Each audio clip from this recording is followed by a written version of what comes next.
Bienvenue sur Reset ton assiette, le podcast qui déconstruit avec vous la diet culture et toutes les injonctions liées à notre apparence et à notre assiette. Je m'appelle Juliette, je suis détentrice du compte The Last Quiche sur Instagram, où je dénonce la culture des régimes et où je parle également d'alimentation intuitive, une approche thérapeutique à laquelle je suis officiellement formée par les fondatrices. Je suis ravie de vous avoir sur mon podcast et je vous souhaite une très bonne écoute. Si tu souhaites mieux accepter ton corps cette année, je t'invite à rejoindre mon tout nouveau challenge offert qui s'appelle 5 jours pour changer de regard sur toi, qui se déroule du 22 janvier au 26 janvier. Chaque jour, tu recevras une vidéo avec des exercices. On se retrouve le vendredi pour un live de clôture toutes ensemble et je lancerai aussi les inscriptions à mon programme et accompagnement de groupe, mon bootcamp sort du moule, dédié au rapport au corps. Donc si tout ça t'intéresse, n'hésite pas à t'inscrire sur mon site delaskiche.fr/challenge, delaskiche.fr/challenge et je mets tout dans la description de cet épisode. Je te souhaite une belle écoute et j'espère te voir dans le challenge. Bonjour à tous et bienvenue sur mon podcast Reset ton assiette. Alors aujourd'hui cet épisode est assez différent puisque c'est un échange que j'ai eu avec Marguerite du podcast Cheminement. Alors Cheminement c'est un podcast où Marguerite et ses invités parlent de santé féminine et donc cet épisode que vous allez écouter c'est la deuxième partie de notre échange. N'hésitez pas à écouter la première partie de cet échange sur le podcast de Marguerite, je vous mets les liens en description. En plus on l'a fait filmer donc si vous voulez voir nos bobines, c'est sur YouTube donc je vous mettrai le lien également en description. Et autre chose avant de démarrer cet épisode qui je pense va vous plaire, d'ailleurs on a parlé de plein de choses, on a parlé de santé féminine, santé mentale, rapport au corps, etc. Donc je pense qu'il va vous plaire. Mais avant de démarrer tout ça, je voulais vous parler de mon challenge offert qui commence la semaine prochaine sur le rapport au corps justement. C'est 5 jours pour changer de regard sur ton corps. Donc si tu n'es pas inscrite, ne manque pas vraiment ce challenge, il va être super. Donc si tu veux améliorer ton rapport au corps en 2024, n'hésite vraiment pas à t'inscrire, c'est gratuit. Donc ça aussi, je mets le lien en description. Bref, je laisse place à notre échange avec Marguerite. Bonne écoute. Bonjour à tous, bienvenue dans ce nouvel épisode de Reset ton assiette. Alors aujourd'hui c'est un épisode assez spécial puisque j'ai une invitée en plus en chair et en os on va dire. Salut Marguerite. Salut Juliette. Comment tu vas ? Franchement super bien. Ok, bah chouette. Donc aujourd'hui, j'ai déjà fait un épisode avec Marguerite sur son podcast Cheminement, que je vous invite fortement à aller écouter. Bah, déjà l'épisode, mais aussi le podcast en général, qui porte notamment sur la santé des femmes, et c'est ce dont on va parler entre autres aujourd'hui dans cet épisode. Et donc là, c'est la deuxième partie de notre épisode qu'on a fait sur les TCA, sur l'alimentation intuitive, etc. Donc voilà, on continue notre discussion et je suis très contente d'être là avec Marguerite. Bah, moi aussi avec toi. La conversation m'a beaucoup surprise. Ah oui, surprise, pourquoi ? Parce que j'ai appris beaucoup de choses et ça a pris une tournure que je pensais pas et voilà, j'en suis très contente. C'est pour ça que je suis aussi contente en fait. On est toutes contentes. C'est les bisounours, tu vois. Ok, bah super. Donc on parlait de mon cheminement, etc., notamment à créer Reset ton assiette. Bah, j'aimerais te demander, toi alors, Marguerite, pourquoi tu as créé Cheminement ? Comment c'est venu cette idée ? Eh bien, Cheminement, alors je l'ai créé aussi, je l'ai créé pour quelqu'un qui est proche de moi, en fait. Je l'ai créé pour ma grand-mère. Okay. Mais c'était pas sur des sujets d'alimentation. En fait, ma grand-mère était alcoolique et elle a arrêté de boire depuis 40 ans, donc depuis plus longtemps que mon existence sur Terre, donc je l'ai jamais connue comme ça. En revanche, depuis que je suis toute petite, elle m'en parlait de ça, ouvertement, sans tabou. Alors elle me disait des choses qui étaient totalement accessibles pour un enfant, hein. Elle me disait qu'elle avait une maladie. Qu'elle était allergique à l'alcool, qu'elle quand elle buvait c'était pas comme quand les autres buvaient, c'était pas quand mon père par exemple boit du vin, elle me dit si moi l'alcool sur moi n'a pas le même effet que quand ton père boit et donc je n'ai pas le droit d'en boire et donc je suis dans un groupe, les Alcooliques Anonymes, c'est ça qui l'a sauvée. Et donc elle me parlait de ça et en fait du coup depuis que je suis toute petite je parlais de ça. Et ça me frustrait beaucoup parce que les gens regardaient leurs pieds, les gens étaient gênés, les gens ne voulaient pas en parler. Et du coup, j'ai créé le Cheminement pour parler de ça et de plein d'autres trucs, de tous les trucs tabous dont on ne veut pas parler. Enfin, en tout cas, dont les autres ne veulent pas entendre parler, mais dont nous, on a besoin de parler parce que ça fait du bien de mettre des mots sur des choses qui sont graves et carrément. Ça nous permet d'aller mieux et ça nous permet de continuer. Et en fait, l'autre constat, ça a été de dire que l'alcoolisme... dont on entend parler en général n'est pas l'alcoolisme dont parle ma grand-mère parce qu'en fait, surtout à son époque, quand on est une femme, c'est bien différent. Et l'idée, c'est d'avoir quand même une vision un peu positive de la santé des femmes. Alors attention, positif, c'est assez dur parce que c'est le bordel, on va pas se mentir. Ouais. Mais par contre, grâce à des femmes qui ont des projets, eh ben, la santé des femmes avance et on va mieux. Tu vois, on va mieux, ça avance, ça prend du temps. Et toutes mes invitées, dont toi, elles ont fait des choses extraordinaires qui nous permettent d'aller mieux. Donc c'est pour ça qu'il existe ce podcast. Ouais, c'est ça que tu voulais mettre plus en avant, hein. C'est les porteuses de projets, les femmes qui œuvrent, on va dire, pour la santé des femmes. Les femmes qui font bouger les lignes de la santé des femmes. Oh, toi aussi, tu as un motto comme moi. Oui. Parce que dans le premier épisode, on parlait d'être prise pour des quiches, et là, ouais, non, c'est une belle devise. Ok, et comment t'es partie du coup de la situation de ta grand-mère, donc par rapport à l'alcoolisme, à parler d'autres sujets, parce que au final, toi, ton podcast, il parle autant d'SOPK, d'endométriose, enfin, il y a plein de choses, même d'autres pathologies. Enfin, comment c'est venu en fait aussi de parler de tout ça? Bah après, il y a un peu des sujets qui me sont arrivés dans le visage parce que soit j'étais aussi concernée, tu vois, l'endométriose, toutes les maladies gynécologiques qui sont inconnues ou très mal connues du grand public, par exemple, ou parfois aussi des professionnels de santé. Celles-là, j'ai toutes eu envie de les faire. Fibromutérin, SOPK, endo, et après tous les mots que tu peux avoir par rapport à ça, parce que la dépression fait aussi, tu vois, en fait, toutes ces maladies gynécologiques où tu as par exemple des grosses variations d'hormones peuvent aussi causer des dépressions, des choses comme ça, parce que ça influe directement là-dessus. Oui. Donc en fait, d'un sujet est venu un autre sujet, et après j'ai aussi beaucoup interviewé des femmes qui avaient des problèmes de santé physique, des maladies, qui étaient handicapées et qui ont eu des cancers très jeunes par exemple. Et donc ça, c'est des grosses leçons de vie aussi, des grosses claques dans la tronche. Parce qu'en fait, quand elles partagent qu'elles vont mieux aujourd'hui, et ça fait un effet waouh dans ta tête, quoi, dans ma tête. Donc ouais, et puis le but, en fait, c'est d'aborder le plus de sujets de santé possible. Et d'essayer de faire en sorte que si on a un en fait qui était caché et que j'avais pas vu, de le sortir du placard et d'en parler à fond. Ah super, ouais, c'est un beau projet, j'aime beaucoup ton podcast, il est très intéressant. Et qu'est-ce qui t'a fait venir à moi d'ailleurs, du coup? Est-ce que tu avais l'impression que tu n'avais pas assez parlé du rapport à l'alimentation, etc. Ouais, en fait j'ai plus envie de parler de santé mentale, de plus en plus. Après disons que la santé mentale dans le cheminement est venue assez tard. D'accord. Je pense aussi que c'était dû au fait qu'on en parlait très peu pendant un moment. Heureusement, le Covid a levé le voile là-dessus, et là, tout le monde en parle à fond. Et en fait, je trouvais intéressant de pouvoir proposer une discussion croisée avec toi, parce que l'alimentation, c'est un sujet... quand tu es une femme qui est hyper proche de nous, et c'est comme tu le disais dans la première partie de cet épisode qui est posté sur Cheminement, ça, depuis notre plus tendre enfance, en fait, on nous donne de manière consciente ou inconsciente des injonctions, et on s'en rend pas compte. Et en fait, moi j'ai mis des années à m'en rendre compte que même moi j'étais aussi concernée, et que tout autour de nous, enfin je pense que j'ai pas une amie qui a pas eu ça, donc je pense que toi aussi en fait on s'en rend compte, et je trouve ça intéressant de pouvoir croiser nos expertises, d'en parler, et puis de rassurer aussi sur le fait qu'on peut aller mieux, je pense. Alors j'ai pas les réponses à tout, mais je pense que le fait de le conscientiser déjà, ça peut aider. Le fait d'aller voir des personnes comme toi qui ont été formés à ces sujets, ça peut aider. Je pense qu'il y a aussi un côté de... Enfin, l'acceptation du corps, c'est un long cheminement, bien sûr. Mais je pense que... En tout cas, moi, je me sens armée maintenant, là, à 30 ans et révolus, pour le faire. Alors que dans ma vingtaine, c'était pas du tout le cas. Donc, parle-moi-en du coup de tout ça. Non, mais après, bon, en fait, je pense que l'alimentation, c'est un sujet compliqué. Moi, pareil que toi, quand j'étais petite, j'étais au-dessus des courbes. Donc, cette obsession, en fait, j'ai toujours dans ma tête un peu en toile de fond la courbe en énorme. Et les petites croix Ça, Marguerite, toi, tu n'es pas dans la courbe.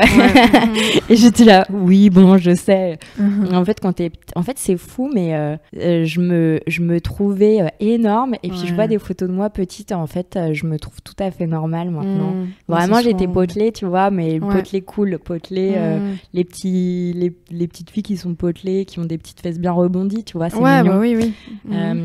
Donc voilà. Et puis, le temps a passé. Après, j'ai eu des gens autour de moi qui m'ont vraiment sombré complètement, sombré dans l'anorexie, dans la boulimie, dans l'orthorexie aussi.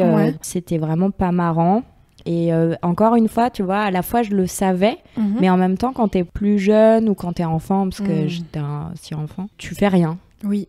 C'est bizarre, hein. Ouais. Non, moi aussi, j'ai eu ça. Quand j'étais au lycée, j'avais une amie qui qui mangeait pas le midi, en fait, souvent. Quand on allait à la cantine, elle voulait pas manger, elle allait au CDI, elle allait s'enfermer dans une salle, etc. Et moi, à l'époque, comme je disais dans la première partie, moi, j'ai une mère qui était au régime, etc. Et moi, j'en ai juste parlé à ma mère, en fait, quand je suis rentrée de l'école, du lycée. Je disais, ouais, j'ai ma copine, elle mange pas, etc.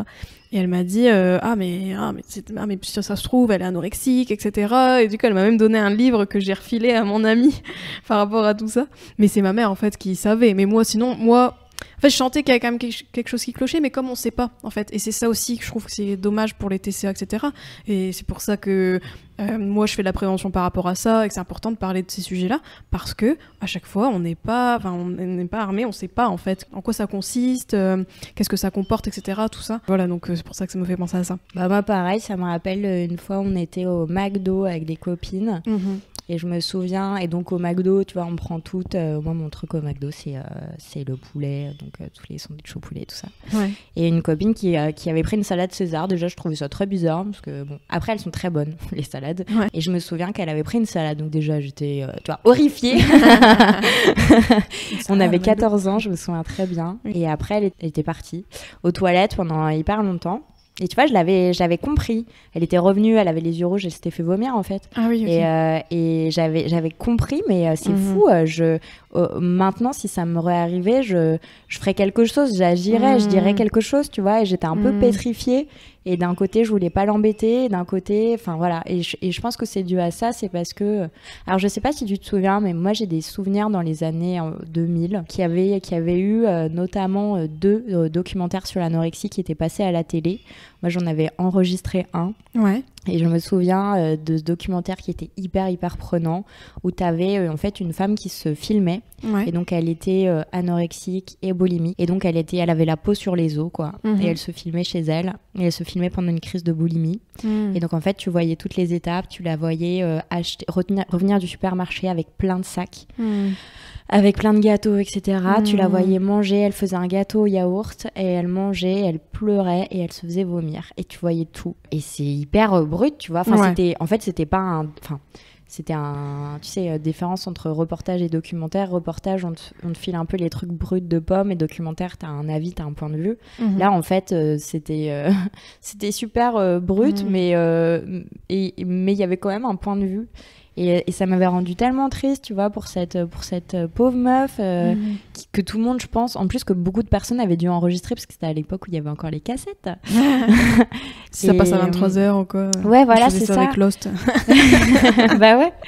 Et c'est là que je trouve, enfin, c'était la première fois que j'en entendais parler, tu vois, que moi j'avais pas, parce qu'en fait, avant, surtout à cet âge-là, quand tu expérimentes des choses par toi-même mais que personne ne t'en parle, c'est hyper dur d'avoir un avis, c'est hyper dur de savoir comment réagir, de savoir quoi dire, etc. C'est ça. Donc là, c'était la première fois et ça m'avait terrorisée. Et après, aujourd'hui, je trouve que c'est beaucoup mieux parce qu'il y a beaucoup de contenu qui parle de ça. Et il y a, tu vois, le mouvement body positive, j'en ai entendu pas, enfin, j'ai compris assez tard ce que c'était, j'avais pas forcément vu.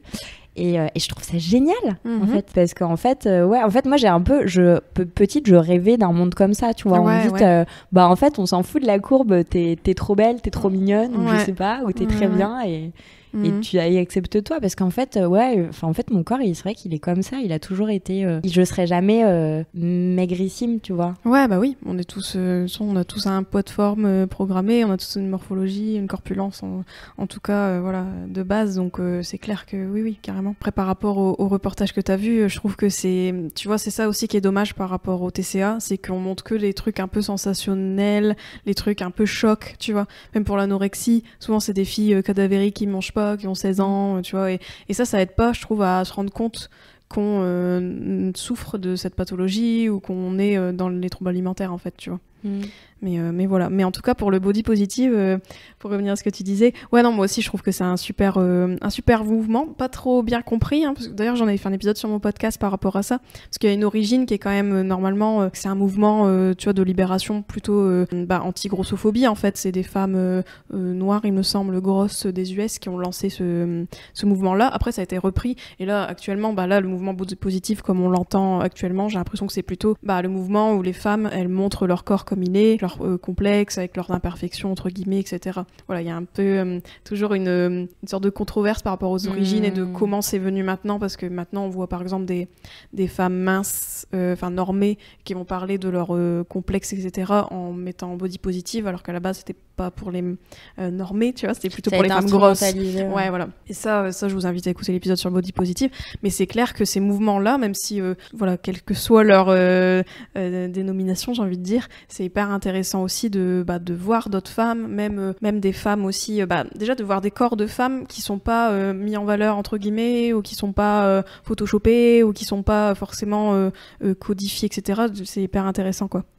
Et tout ça, t'as fait quoi du coup de voir tout ça? Donc c'est quelque chose que tu rêvais de voir pour toi? Bah ouais, petite, j'aurais adoré qu'il y ait ça.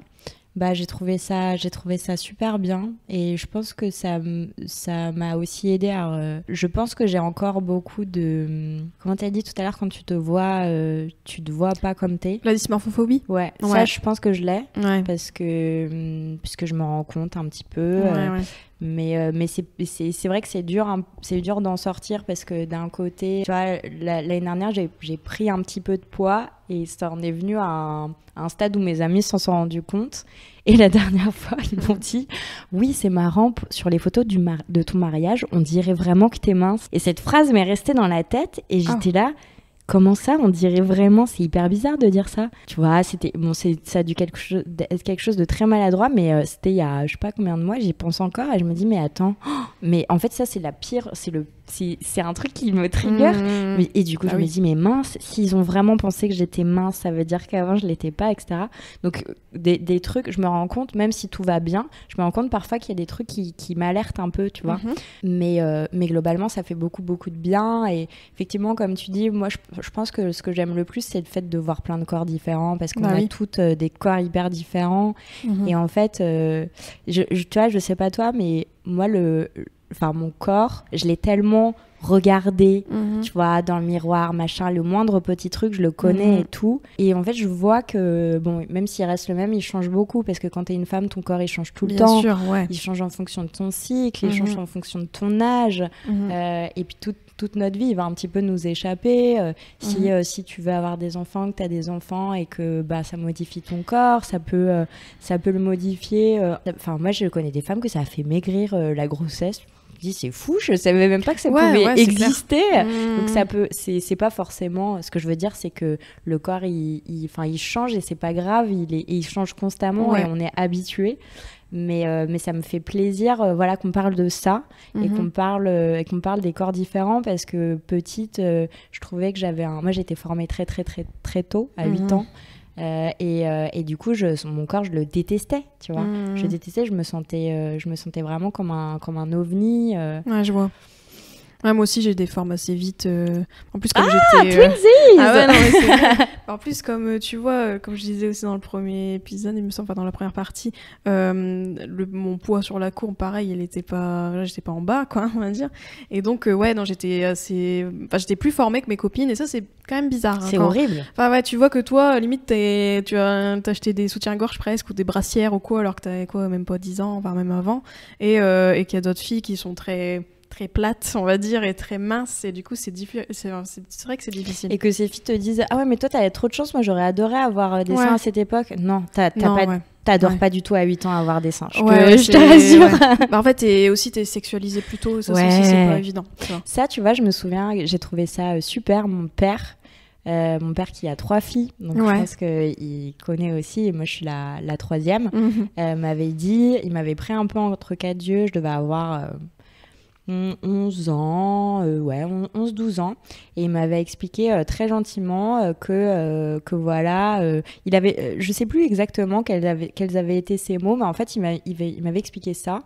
Il avait essayé de m'expliquer avec des mots très simples la sexualisation et le regard des hommes sur moi, et que en gros voilà comment les hommes peuvent voir, etc., et qu'il fallait que je sois au courant, mais c'était pas du tout culpabilisant, c'était pas du tout moi qui machin, c'était justement, et évidemment en tant que mon père, il essayait de m'alerter sur ce que les hommes pouvaient penser, etc., et que en gros voilà, et que je devais en être consciente, et du coup j'avais effectivement beaucoup modifié mon comportement, je regardais pas, etc., et il t'a expliqué le male gaze, quoi. Ouais, exactement. Mais c'est fou, alors que mon père, enfin tu vois, en plus là je te parle de ça, c'était il y a c'était il y a 20 ans en fait. Donc tu vois, un monsieur qui a maintenant plus de 70 ans à cette époque-là, enfin on parlait pas de tous les sujets dont on parle aujourd'hui, donc encore plus, j'ai trouvé ça vraiment super. Ouais, après tu vois, quand on parle de tout ça, tu sais, du regard masculin, d'en prendre conscience, etc., je trouve ce qui est à double tranchant, c'est aussi le côté après je pense que ton père il l'a pas fait en cet état-là, mais des fois je trouve que dans la société on a tendance à nous dire regardez, les hommes sont comme ça, donc c'est à toi d'adapter ton... Bien sûr. Et là c'était pas du tout le propos, mais oui, bien sûr. Mais ça, tu vois, quand j'entends ce genre de discours, ça me... même niveau harcèlement de rue, ce genre de choses, genre en fait il faut prendre telle précaution, je me dis mais putain, en fait pourquoi c'est toujours à nous de faire gaffe, de faire gaffe à comment on est, etc., comme si c'était nous qui avions la faute, tu vois, et que c'est totalement ok d'être comme ça, tu vois. Là, c'était plus dehors, c'est des animaux et je veux pas qu'il t'arrive de trucs, en fait. C'était plutôt ça, et au final, oui, effectivement, pour ce qui serait mieux, c'est qu'on n'ait pas besoin de dire ça, et ce qui serait mieux, c'est que les hommes arrêtent, aux hommes, en fait, arrêtent de faire des trucs comme ça. Éduquer vos fils, quoi, comme on dit. Mais du coup, mon frère, ayant 3 sœurs, ne fait aucun truc comme ça.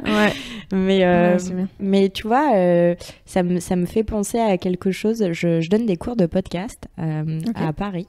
L'exercice de mes élèves, c'est de faire un épisode pilote. Et il y a un groupe de 3 filles, donc il y a beaucoup de filles en école de com, donc j'ai que des élèves filles quasiment, qui ont fait un concept génial de podcast. C'est de pouvoir parler justement de ce genre de choses, de parler de situations de la vie de tous les jours auxquelles les femmes sont confrontées. Sauf que tu viens accompagné d'un mec, ton frère, ton père, ton petit copain, ton meilleur pote, peu importe. Et en fait, non seulement la personne est là aussi pour témoigner, mais en plus l'idée c'est de faire rentrer justement les hommes dans la conversation, parce qu'en fait à chaque fois qu'il y a souvent j'ai l'impression, le retour des hommes sur ce type de contenu, c'est ah oui mais vous dites qu'on est tous méchants machin. Donc là c'est un moyen pour dire vous faites partie de la conversation, on écoute ce que vous avez à dire, et de pas les couper. Je trouvais que c'était une très bonne idée, je pense qu'on devrait plus le faire. Puis en plus, comme les hommes ils ont tendance à écouter des podcasts que quand il y a des hommes en fait dedans, tu vois. Exactement. Typiquement c'est pour ça que même les podcasts féministes, c'est très bien, mais le problème c'est que ils sont pas écoutés par les principaux intéressés, parce que même nous, quand on est éveillés au féminisme, je trouve, il y a plein de choses qu'on sait, même si on apprend beaucoup de choses, mais que des fois on écoute d'autres podcasts, on se dit ah oui mais c'est vrai, etc., et nous-mêmes on se dit ouais c'est vrai, mais comme c'est écouté par nous qui sommes convaincus des choses, c'est compliqué. Après, dit comme ça, je pense à mon propre podcast, je me dis oui toi aussi Juliette, t'aimerais bien qu'il soit écouté par les gens. J'ai reçu un homme dans le cheminement pour justement parler de santé mentale, et pour parler de santé mentale des hommes, parce que je trouvais ça intéressant, et qu'en fait lui il a un podcast de santé, il n'anime plus, il a fini maintenant, mais les épisodes sont encore disponibles, on peut aller les écouter. C'est un podcast qui s'appelle Mise à mal, qu'il a créé pour mettre à mal les clichés autour de la masculinité. Donc à la base c'est un podcast de santé mentale qu'il a fait sur les hommes. Et il a galéré pour que des hommes l'écoutent. C'est fou. Ils sont pas concernés. Ouais, exactement. Mais c'est drôle, alors que c'est animé par un homme, avec pendant longtemps son acolyte, son co-animateur était un mec aussi. Il recevait souvent des hommes, parfois des femmes, mais bon... oui, c'était pas le truc, quoi. Mais, et c'est drôle, et en fait, il m'a dit pendant des mois et des mois, c'était que des femmes, alors que nous, on était persuadés que des hommes allaient nous suivre. Et pour contrebalancer ça et pour changer ses auditeurs, enfin ses auditrices en auditeurs, il a fait beaucoup de partenariats avec des influenceurs mecs. D'accord, ok. Ouais, c'est dingue qu'ils puissent... tu vois que son santé mentale, même pour les hommes, c'est... Déjà, santé mentale, c'est tabou. Mais je pense déjà, santé pour les hommes. Déjà, santé... Ouais, tu vois. Non, en plus, c'est vrai. Enfin, il suffit de voir les hommes autour de nous. Je pense que, tu vois, une femme, elle va plus aller voir un psychologue ou même un spécialiste, en fait, tu vois. Parce que comme acheter des livres. Ouais. Plus comme on est dans le care, dans le soin pour les gens, on est aussi souvent un peu plus pour nous aussi de temps en temps. Pas tout le temps, mais je veux dire, on est peut-être plus sensibilisé à tout ça. Et puis, on se sent plus investi, alors que les hommes, leur santé mentale, c'est genre... Tu dis à un homme d'aller voir un psy, c'est genre... Alors que je pense qu'une femme, c'est plus... Mais moi, j'ai vraiment l'impression que c'est en train de changer. Ouais, ça change petit à petit, mais j'ai bon espoir pour le futur. Et si on revient à ton rapport au corps, alors Marguerite, parce que tu disais tout à l'heure que tu avais cheminé, etc., que maintenant, tu te sens légitime d'en parler, ou du moins d'expliquer un peu d'où t'en es revenu, j'ai envie de dire. Est-ce que tu peux nous dire, toi, comment... Donc, on parlait aussi des courbes de santé, etc., du fait que tu étais sexualisée, du coup, c'est tôt aussi, tout ça. Donc, comment s'est passé ensuite le reste de ta vie? Non, je pense que je suis passée... tu disais, je me suis pas mal retrouvée dans le spectre que tu citais tout à l'heure, parce que je pense que ça a jamais été, on va dire... ça a jamais été flagrant chez moi, alors que des personnes autour de moi, clairement, c'était flagrant. C'est ça. Du coup, je me sentais pas vraiment concernée. Et en lumière de ce que tu m'expliquais tout à l'heure sur exactement ce que c'est, le fait que ce soit un spectre, etc., je pense qu'en fait, je l'étais comme plein de femmes. Beaucoup, ça. Comme plein de femmes, en fait. Bien sûr, mais y compris les femmes de ma famille. Enfin, ma mère, ma grand-mère, tout ça, c'est pas... elles n'ont pas sombré dans les TCA, mais je sentais bien le côté de fais attention à pas grossir, etc. Donc je pense que c'est quelque chose qui prend du temps, mais aujourd'hui je trouve que je m'accepte beaucoup mieux, même si c'est pas facile, tu vois, de temps en temps il y a des trucs qui me triggerent. Bien sûr. Et ce qui m'a permis d'aller mieux, c'est le fait de faire du sport. Parce que pas d'un point de vue justement maigrir, mais d'un point de vue mental. Ça m'aide énormément, ça me met un peu dans un move de battante. J'ai mis tellement de temps à me mettre au sport. Là, je fais un peu le kéké, mais je me suis mise que depuis septembre. Donc tu vois, ça fait pas longtemps, mais ça me fait beaucoup de bien. Et je fais pas des trucs très durs. Je vais pas à la salle 3 heures. Je fais pas des footings de 4 heures. J'en fais un petit peu et ça me permet d'aller mieux. Par rapport à mon endométriose, le fait de bouger, ça me permet d'aller mieux aussi. Je pense que c'est ça aussi. Enfin, j'ai eu une grosse période où ça allait pas du tout parce que en fait, peu importe ce que je mangeais, j'avais mal au ventre et donc ça m'a rendue folle. Ouais, je comprends. Du coup, j'ai été accompagnée par une nutritionniste. J'ai eu un moment où j'avais un régime alimentaire extrêmement restreint et ça m'a... Parce qu'en fait, on a tout enlevé et on rajoutait des trucs au fur et à mesure. Donc, on était parce que t'as énormément d'aliments qui créent des inflammations. Et du coup, il y a un moment où, tu vois, je pouvais quasiment rien manger. Et là, je suis assez fière de moi parce qu'en fait, j'ai senti que je pouvais sombrer justement le moment dont tu parlais tout à l'heure où t'es un peu sur en haut d'une montagne et tu te dis là je peux vraiment dévaler le truc sans frein, précipice quoi. Et je lui ai dit en fait on va arrêter parce que du coup j'avais un carnet, un journal alimentaire où je notais tout ce que je mangeais, je pouvais plus rien manger, du coup je pouvais plus boire d'alcool, je sortais plus, j'allais plus au restaurant avec mes amis, je restais chez moi et puis le prochain repas était donc la vie n'était qu'une attente vers le prochain repas comme maintenant, sauf que c'était quelque chose qui m'angoissait, je pouvais plus dîner déjeuner avec mon mec parce que il mangeait pas les mêmes trucs que moi donc voilà et je lui ai dit maintenant j'arrête. J'ai besoin d'arrêter parce qu'en fait je me connais etc et je sens que je vais sombrer et ça m'a fait du bien. Après il y a eu une période où j'ai eu besoin de manger ce que je voulais Ouais. Donc bon, pour la santé, c'est pas non plus incroyable, mais j'avais envie de me dire, il y a ce gros cookie là dans la boulangerie, ça sent bon, j'ai envie de le manger en fait. Et je me suis rendu compte que mes douleurs avaient évolué aussi parce qu'en fait, j'étais plus du tout dans un truc où dès que je mangeais quelque chose, ça me faisait mal au ventre. Ouais. C'est incroyable en fait à quel point c'est lié la santé mentale et l'alimentation. Ouais, parce que tu vois, tu dis pour la santé c'est pas terrible ce genre de choses de manger comme tu disais, mais en réalité si c'est ce que ton corps, tu vois, si tu suis les envies de ton corps et que tu as besoin de cette période là aussi, hein, tu vois, même en alimentation intuitive souvent il y a une période où quand tu arrêtes les régimes et les restrictions, quand tu remets un peu les aliments que tu t'interdisais, t'as quand même toujours un moment où tu vas plus en manger, où tu as beaucoup d'envie liée à ces aliments, et après ça se régule après, tu vois, c'est vraiment, c'est souvent voilà ce qu'on peut observer. Et en fait c'est un moment, pour moi je trouve que, peut-être pour l'équilibre alimentaire c'est pas là où t'as le meilleur équilibre entre guillemets si on peut dire ça, mais en tant que tel c'est ça qui aide ta santé physique, mine de rien, c'est ça qui aide ta santé mentale aussi et qui te permet après d'être plus flexible et d'avoir remis tout ça, d'avoir écouté ton corps et ses envies. C'est là aussi qui te montre que c'est bon pour lui, tu vois. Je pense que c'est ça aussi, j'ai l'impression que tu as ressenti. Carrément.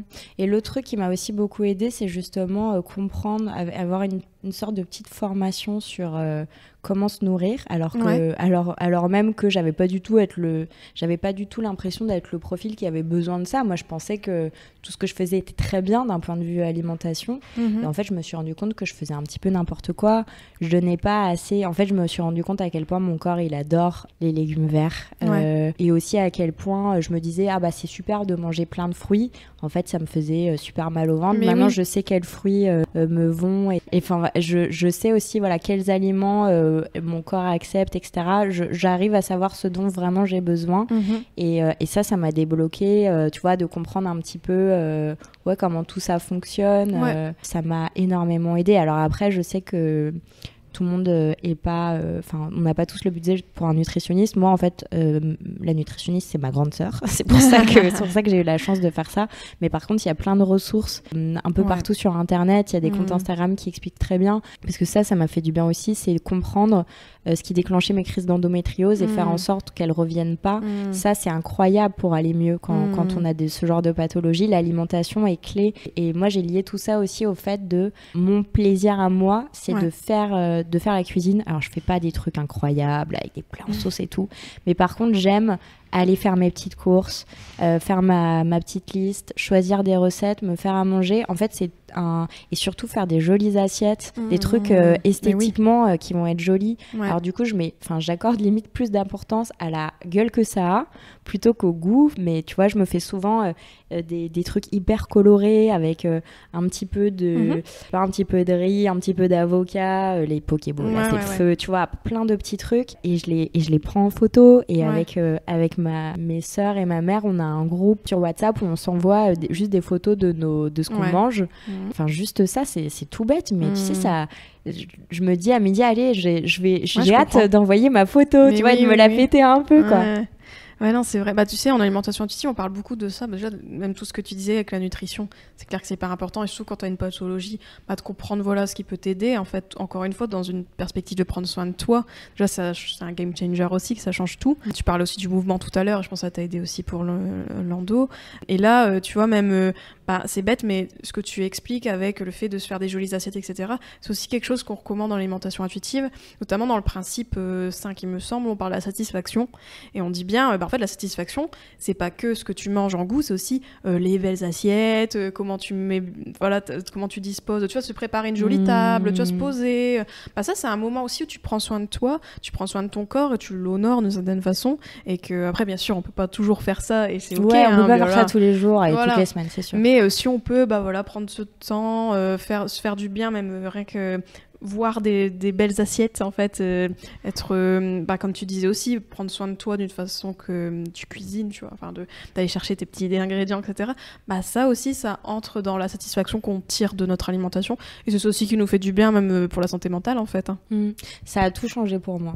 Oui. C'est fou que des choses, tu sais, parfois je me dis, mais j'ai attendu 30 ans avant de avant de faire des découvertes comme ça qui changent ma vie et mon quotidien. Après, c'est parce que aussi, tu vois, même tout ce qui est c'est ça aussi, je trouve, avec la culture des régimes, c'est que même le plaisir, il est pas, il est extérieur, tu vois, dans le sens que on nous dit, ah bah ça, forcément, ça va te faire plaisir, ou etc. Alors qu'on a tous des manières différentes de se faire plaisir, et même en termes de goût, tu vois. Et le plaisir, c'est pas que manger un gâteau au chocolat, c'est aussi manger une belle salade que tu t'es préparée, tu vois. Alors que dans la culture des régimes, je trouve qu'il y a beaucoup cet antagonisme, tu vois, type plaisir, c'est forcément gras et sucré, etc. Même si, ok, ça peut apporter du plaisir. Et tout ce qui est régime et donc qui permet de compenser l'autre pan, eh ben c'est les salades, etc. Alors que non, en fait. Tu vois, même l'alimentation intuitive, on met un point d'honneur à se dire, bah, en fait, se faire plaisir, c'est ce qui nous fait plaisir à nous, ce qui nous correspond à nous, et les règles, on s'en fout, en fait. Si tu te fais plaisir avec ta salade, mais girl, go, tu vois. Et je trouve que, voilà, de revoir un peu par rapport à soi, tu vois, c'est hyper important, en fait, de faire ça. Et un autre truc, mais ça rejoint un peu ce que tu dis, auquel ça me fait penser, c'est surtout si tu fais du sport, en fait, t'as besoin d'avoir des trucs, t'as besoin de manger. Tu peux pas faire du sport de manière régulière. Enfin, en fait, dès lors que tu fais du sport, on va dire, même, tu vois, 10 minutes par jour, 15 minutes, t'as besoin de filer de l'énergie à ton corps derrière et tu vas pas, en plus, tu vas pas grossir. Mais c'est aussi une façon de le respecter, tu vois, ce qu'on disait sur être gentil. On lui fait souvent du mal à notre corps et on s'en rend pas forcément compte, quoi. Bah ça, c'est vraiment des outils aussi qu'on retrouve en alimentation intuitive, tu vois, c'est la bienveillance par rapport à son corps, l'autocompassion aussi, tu vois, se faire soi-même des petits câlins, hein, on va dire, même mentaux, on va dire. Mais tu vois, il y a aussi ce truc-là, et en fait, de voir l'alimentation comme ça, même le sport, tu vois, se dire, ok, ben... Nous, on parle de mouvement bienveillant en alimentation intuitive parce que c'est du mouvement, c'est-à-dire c'est même, je sais pas, danser dans ton salon, c'est pas forcément aller à la salle, comme tu disais, 3 heures, etc. Tu vois. Et ça, c'est très important aussi pour notre santé. Et tu vois, de le voir d'une manière déculpabilisante, de je prends soin de moi, et pareil, la nutrition après le sport, parce que tu sais que ton corps, il a dépensé de l'énergie, tu sais qu'il en a besoin, donc tu lui donnes ça, tu vois. C'est carrément pas la même chose que tout ce qu'on voit avec la culture des régimes qui nous dit punir, le sport c'est punition, tu vois, récompense, machin, alors que non, en fait, c'est de le voir plutôt en mode de self-care, tu vois. Ouais. Et ça aussi, je trouve que c'est un point en moins au quotidien, justement. Bah ouais. Parce que c'est normal, en fait, d'avoir un mauvais rapport à l'alimentation si on se dit qu'il faut absolument qu'on mange des trucs dégueulasses, parce que globalement, c'est ça, tu sais, genre de la salade sans sauce, oui, des c'est trucs ça, comme oui, ça. pas des trucs forcément satisfaisants. Que tu vas pas avoir envie de manger, Bien et sûr. forcément que ça va devenir un sujet compliqué et dur à désamorcer après. Ouais, bah oui, c'est ça. En plus, rien que le plaisir, c'est hyper intéressant pour la satisfaction, le rassasiement. Tu vois, si tu manges des choses qui ne te satisfont pas et qui vraiment, ça correspond pas à tes goûts, tout ça, tu seras peut-être pas rassasié. Donc ça, c'est dommage. C'est quoi le plat qui te fait le plus plaisir à toi ? C'est compliqué parce que ça change beaucoup, tu vois. Parce que là, je sais pas, à chaque fois quand je pense à plat préféré, ce genre de choses, je pense aux lasagnes de ma mère. Oh. Parce que déjà c'est fait par amour, c'est ma mère qui fait tout ça, donc je pense qu'il y a forcément de l'émotionnel dans ce qu'on mange souvent. C'est des souvenirs aussi, tu vois, c'est être à table avec ma famille, ce genre de choses. Donc ça, c'est aussi des choses qu'on oublie dans l'alimentation, tu vois, cette dimension-là. Et ouais, non, je pense à ça parce que c'est gourmand, c'est bon, c'est Madeleine de Proust, tu vois, un petit peu. Mais en même temps, après, je peux très bien avoir de la satisfaction avec une belle salade, un jour où j'ai vraiment envie de ça, ou ce genre de choses, ou un Pokéball, ou ce genre de choses, tu vois, ou des trucs qu'on dit healthy ou sain ou machin, alors que voilà, si c'est ce dont j'ai envie, je vais trouver beaucoup plus de satisfaction en fait. Je comprends. Et toi d'ailleurs? Bah c'est marrant, mais quand t'as dit lasagne de ma mère, repas en famille, moi ça m'a fait penser à Thanksgiving. Okay. Je suis ma grand-mère américaine, du coup on fait Thanksgiving tous les ans et c'est mes vacances c'est mon moment préféré dans l'année parce que c'est tellement bon avec la dinde et tout ça. et je pense que c'est clairement mon repas préféré. Et en fait, pour la petite histoire, j'étais végétarienne pendant 6 ans. Okay. Et ce que je ne disais pas, c'est que tous les ans à Thanksgiving, j'ai mangé la dinde parce que c'est juste trop bon, quoi. Et tu es toujours végétarienne? Non. Non, ok. Non, mais en fait, je suis devenue végétarienne quand je suis allée habiter en Angleterre. Ouais. Et parce que j'étais malade là-bas, mes colocs ont voulu être sympas, tout a commencé comme ça. Ils m'ont fait 2 steaks. Ils m'ont fait un repas et puis il y avait 2 steaks. 2 steaks vraiment pas bons. Okay. Et j'étais malade toute la nuit. J'ai eu un dégoût, une phobie alimentaire pour la viande. Et en plus, j'avais pas beaucoup d'argent en Angleterre, donc pour avoir de la bonne viande, c'était compliqué. Et pendant 6 ans, j'étais végétarienne. Et après, je me suis mise avec mon mec. Et en fait, je le voyais manger de la viande. Et c'était un viandard. Ouais, et mon corps, au bout d'un moment, me disait, mais Marguerite, tu voudrais pas manger un steak? Et du coup, je lui disais, bah, je pourrais en avoir. Et il me disait, bah non, toi, t'es végétarienne. Et donc, ça m'a énervée. Donc, je me suis dévégétarianisée. Ouais. Bah après, tu vois, je trouve que c'est intéressant d'être flexible aussi. Tu vois, même si, bien sûr, si t'es végétarien, tout ça, chacun ses modes alimentaires, j'ai envie de dire. Mais de se dire, bah, si j'ai envie de manger de la viande et que je ressens le besoin, ou peut-être, bah, pourquoi pas. En fait, j'aime bien l'approche flexitarienne aussi. De se dire, bah, voilà, on n'est pas forcément végétarien, enfin, se mettre dans la case là. Mais si, on est flexible et si éventuellement on a envie, bah, on en mange et sans forcément se mettre dans une case qui peut-être être trop enfermante d'une certaine façon.